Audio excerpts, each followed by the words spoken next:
What if the land your family built a home on was never truly empty? What if, years before you were born, someone had been buried beneath that ground, forgotten, covered over, and left beneath the foundation of your house? And what if one night, while watching TV alone, you looked into a mirror and saw a woman in red staring back at you? A woman no one else could see. A woman who seemed to know your family. A woman who may have been waiting for years to come back. This is the story of the Cursed Land. You grew up in a rural area in northern Vietnam, back when old traditions still held a strong grip on people's minds.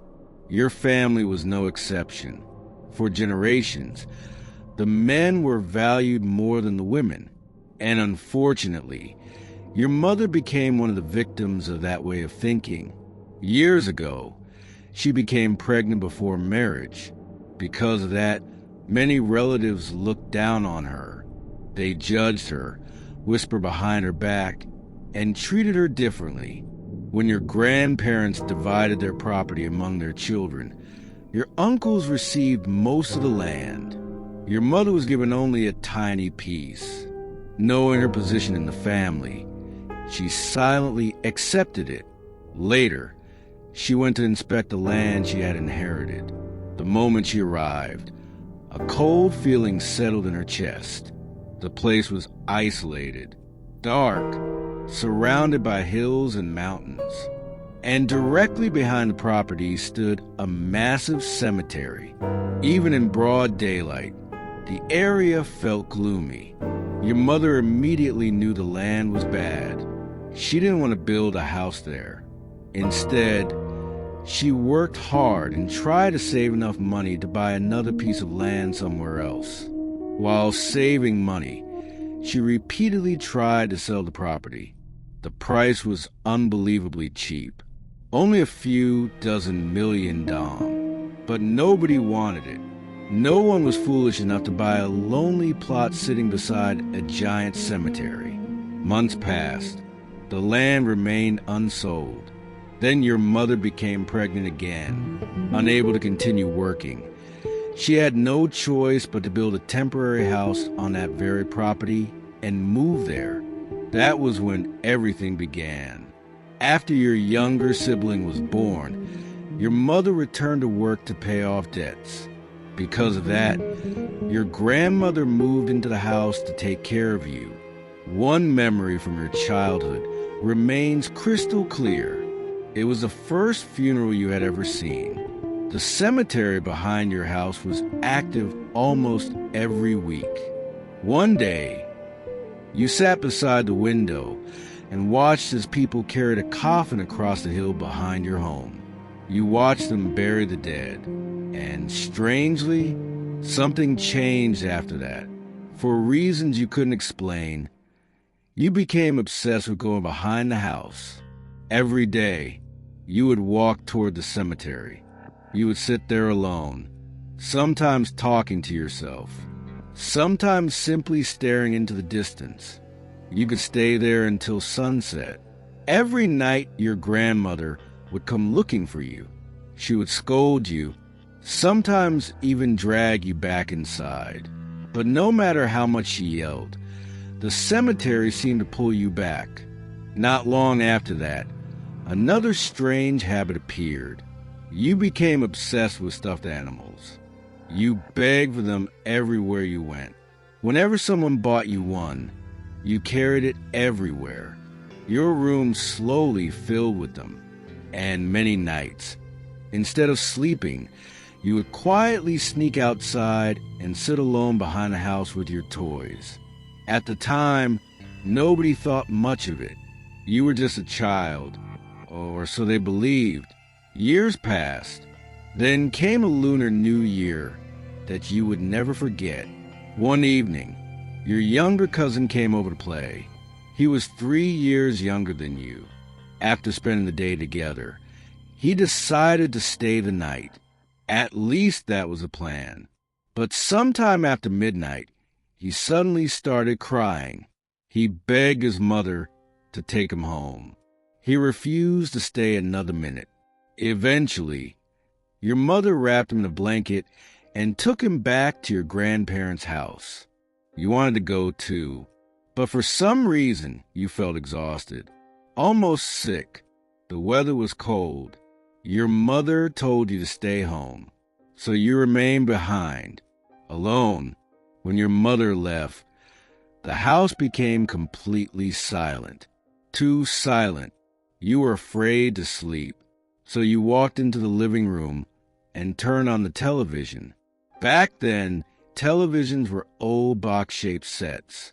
The signal was terrible. Every few minutes the screen would fill with static, forcing you to smack the side of the TV to make it work again. Beside the television stood a large full-length mirror. It was nearly as tall as an adult. You lay on the sofa and watched cartoons. A few minutes later, the signal disappeared again. Annoyed, you stood up and walked toward the TV. You hit the side once, twice, then you glanced at the mirror and froze, because standing inside the reflection was a woman, not a shadow, not a trick of the light. A woman, clear as day.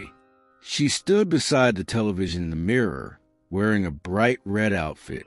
Her hair was long, black, and hung straight down over her shoulders. On her head sat a dark hat that made her appearance even stranger. The most terrifying part? She wasn't moving. She was simply staring at you. But at that age, fear wasn't the first thing that entered your mind. You were still a child. Children don't always recognize danger when they see it. So instead of screaming, you looked directly at the woman and asked, "Are you looking for my mother?" The woman said nothing, not a single word. She continued staring. You asked again. Still no response. Just silence. An unnatural silence. And somehow, that felt worse than if she had answered. Yet you returned to watching television, even as the woman remained visible in the mirror, even as her reflection never disappeared. Then suddenly, a dog began barking outside, violently, furiously. The barking echoed through the darkness. You immediately remembered something your mother used to say. Whenever dogs barked at nothing in the middle of the night, they might be seeing ghosts. The thought hit you like ice water. Fear finally arrived. You jumped up and ran into your bedroom. You hid beneath your blanket and stayed there until your mother returned. Nothing happened for the rest of the night. No footsteps, no voices, no knocking. When your mother came home, you told her everything. The woman, the mirror, the barking dog. She listened for a moment, then dismissed it. Maybe you were imagining things. Maybe you were dreaming. Life continued, at least for 2 more days. Then something happened that nobody could explain. One afternoon, you grabbed a pen and began drawing directly on a wall inside the house. When your mother saw it, she became annoyed. Why are you drawing on the wall instead of paper? Only then did she notice what you had drawn. 2 women, holding hands. One of them was your mother. The other was the woman from the mirror, the red-clothed woman. You had recreated her face from memory. Every detail. The long hair, the expression, the clothing. Your mother stared at the drawing. Then she stared at you. You couldn't explain why you drew it. You didn't even know yourself. Something had simply compelled you to do it.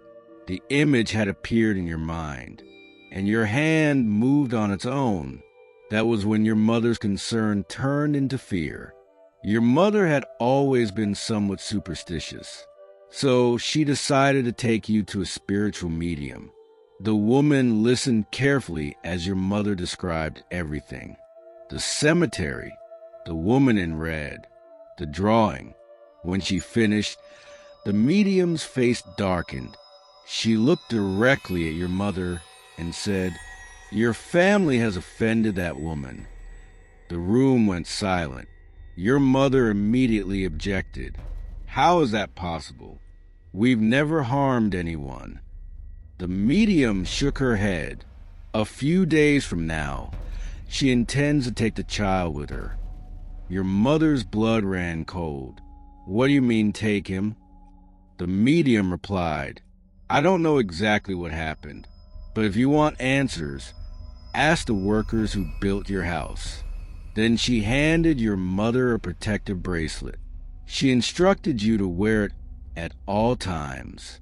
According to her, it would prevent spirits from approaching you.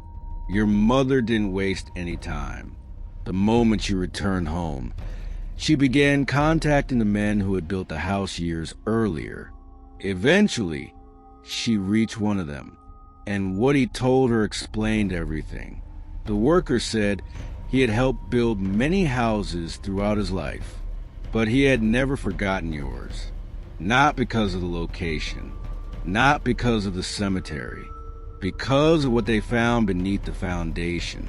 On the day construction began, the workers started digging. Several feet below the surface, they uncovered a grave, an actual grave, hidden beneath the land. The worker said they immediately informed your relatives. He asked what should be done. Should the remains be moved? Should the grave be relocated properly? Your relatives refused. They told the workers to bury everything again. Cover it. Forget it. Keep building. The worker obeyed. After all, he wasn't the owner. He simply followed instructions. One of the laborers filled the grave back in. Construction continued. But according to the worker, that same laborer later became seriously ill. Not long afterward, he died. When your mother heard this story, she felt all the blood drain from her face. Nobody had ever told her. She had spent years living above a forgotten grave without knowing it. And now a mysterious woman was appearing inside mirrors. From that day forward, you never removed the protective bracelet. You wore it constantly. You also began visiting temples regularly. And strangely, the terrifying experiences stopped. For years, nothing happened. Until last summer. One day, several younger relatives came to visit.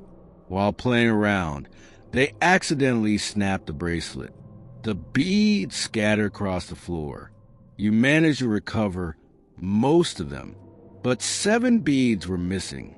Without them, the bracelet could not be repaired. So you put the remaining beads away inside a drawer and stopped wearing it. At first, nothing happened. Then something unexpected occurred. 2 young women arrived and expressed interest in buying your family's old house. Your mother was thrilled. She sold it immediately. After purchasing the property, the women began renovating everything. The house was old and worn down after years of neglect. Walls were repaired. Furniture was replaced. The property slowly transformed. But there was one thing they destroyed that nobody expected. A small shrine near a lemon tree in front of the house. They tore it down completely. And exactly 1 month later, they changed their minds. Without warning, without explanation, they no longer wanted the house. Your family couldn't understand it.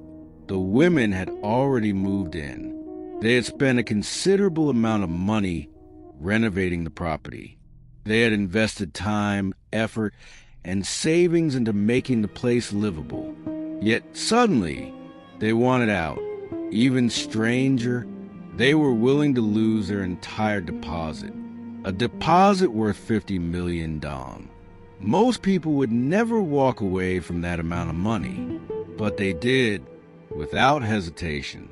Your mother was confused. She even offered to return the money they had spent on repairs. The women refused. They left everything behind. The renovated house, the improvements, the deposit, all of it, and they never revealed why. Eventually, your mother suggested moving back into the house. After all, it had been repaired and was now in much better condition.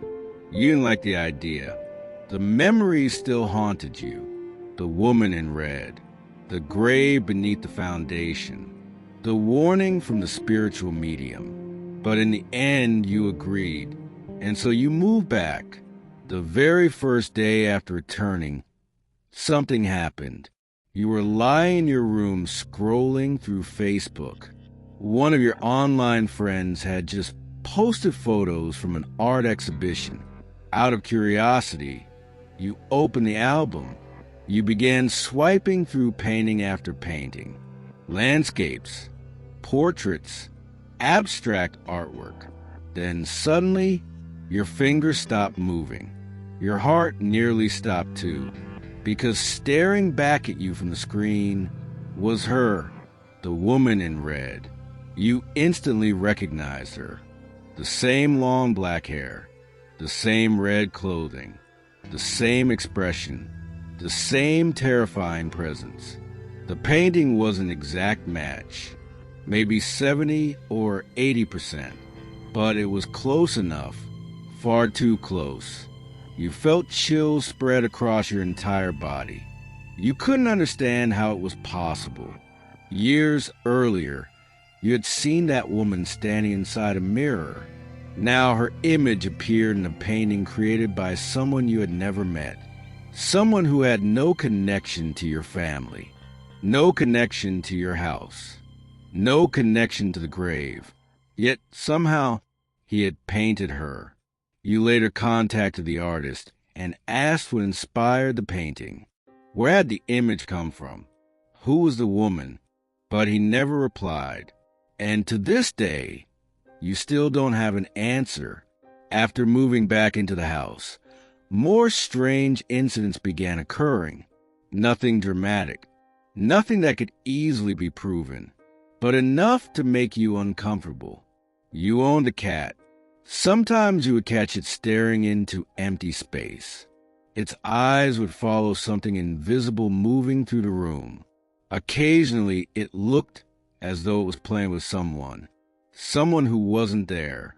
Each time you witnessed it, the memory of the woman returned. You tried convincing yourself it was your imagination. Maybe years of horror stories had affected your mind. Maybe you were overthinking.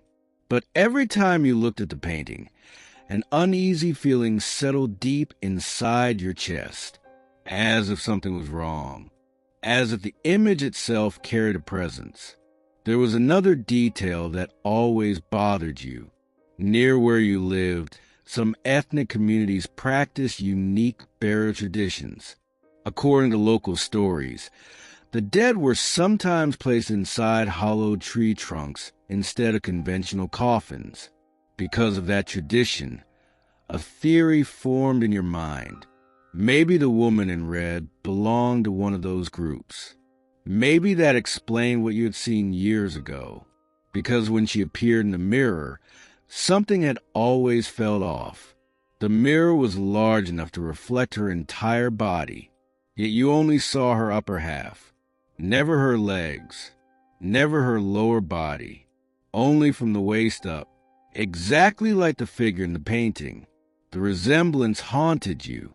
Years passed, questions remained unanswered, and the identity of the woman in red remained a mystery.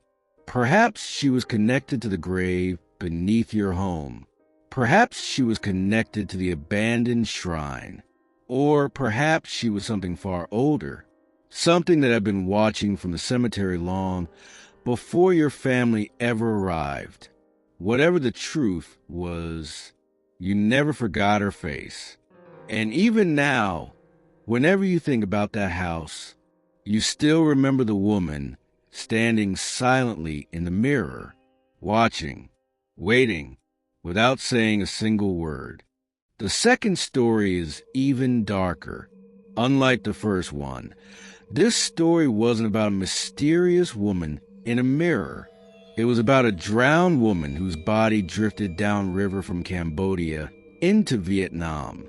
And according to local people, her spirit never left. This story took place many years ago in a small riverside community. Back then, roads were scarce. People traveled mainly by boat. Life revolved around the river. One day, villagers noticed something floating downstream. At first, they thought it was debris, but as it drifted closer, they realized it was the body of a woman. The corpse had traveled a long distance. The body was badly decomposed. No one knew who she was. No relatives came looking for her. Eventually, the villagers pulled the body ashore. They buried her near the riverbank, and life continued, at least for a while. Then the strange events began. People living near the burial site started talking. Some claimed they heard footsteps around the grave late at night. Others said they felt as though someone was watching them whenever they passed by. Nobody knew whether the stories were true, but one thing was certain. The drowned woman's spirit had become a topic of conversation throughout the village, and for some reason, she seemed particularly interested in one family. One night, your mother-in-law's mother was sleeping peacefully when she had a terrifying dream. In the dream, she found herself standing near the river. The water was dark, still, silent. Then she saw someone emerging from it. A woman. The woman slowly climbed out of the river and walked toward her. Water dripped from her clothes. Mud clung to her body. Wrapped around her head was a checkered scarf. The closer the woman came, the more unsettling she appeared. Before she could react, the woman grabbed her hand. Her grip was ice cold. Then she spoke. "Come with me." The words sounded calm, almost friendly, but something about them felt horribly wrong. The drowned woman tightened her grip. Then she added another sentence. "If anyone asks, don't call me a ghost. Tell them I'm your distant relative." The dream felt so real that terror overwhelmed her. She tried pulling away. "No, I won't go with you. You're dead. Why would I follow you?" The moment she said those words, the woman stared at her, and the dream became a nightmare. In reality, she had begun shouting in her sleep. Her arms and legs flailed wildly. She screamed so loudly that relatives living several houses away heard her. It was already midnight. Family members rushed over to check on her. They woke her up, breathing heavily. She described everything she had seen: the drowned woman, the river, the invitation, the cold hand, the request not to be called a ghost. After hearing the story, an elderly relative immediately thought of the unidentified woman buried near the river years earlier. The timing felt too strange. The description felt too specific. Nobody said much after that, but everyone felt uneasy. The next morning, fear drove her straight to a temple. She told the monks everything: the dream, the spirit, the river. The monks gave her protective items and prayers to keep near her doorway and carry with her. After that, the drowned woman never appeared in her dreams again. But unfortunately, the story wasn't over. Not even close. Because shortly afterward, another villager became involved. A woman everyone knew simply as Mrs. B. Her house stood near the place where the drowned woman had been buried. At first, nothing seemed unusual. Then Mrs. B suddenly became ill. No one could explain why. Her body weakened rapidly. She looked exhausted every day. Family members assumed it was an ordinary sickness. But something about her behavior felt wrong, very wrong. Although she appeared weak, her appetite became enormous. She ate far more than normal. Meals that would normally feed several people disappeared quickly.